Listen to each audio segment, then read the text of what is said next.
Zaman sekarang ni pelik-pelik je kerenah orang. Korang tahu tak sekarang ni ada orang yang sengaja pergi tengah jalan sebab nak kena langgar. Serius ada orang macam ni. Sebab dia orang nak tipu insurans untuk dapat duit. Sebab itulah kita sebagai pemandu kereta ni memang kena sentiasa fokus dekat kawasan pejalan kaki ni. Dan sebab tu jugalah korang kena pasang dashcam untuk jadikan bukti. Sini ada satu dashcam daripada Pegasus Full HD DVR yang memang bagi korang footage yang clear untuk bantu korang kalau ada apa-apa insiden yang jadi kat kereta korang.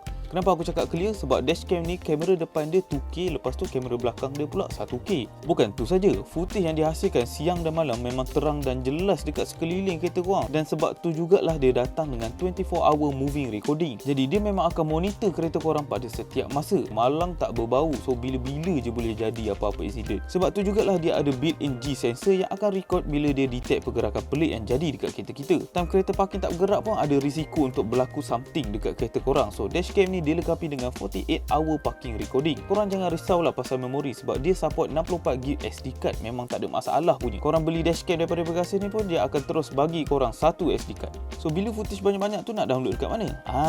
Korang tinggal download je apps yang dia akan bagi dan boleh terus connect je guna wifi. Senang je, tengok aku buat. Jadi kalau korang memerlukan video bukti dengan cepat, korang boleh terus download je dari sini. Senang dan pantas. Jadi korang berhati-hatilah ketika memandu dekat jalan raya. Siapa yang berminat nak dapatkan dashcam Pegasus ni, korang boleh segera pergi ke mana-mana kedai aksesori kereta berdekatan korang.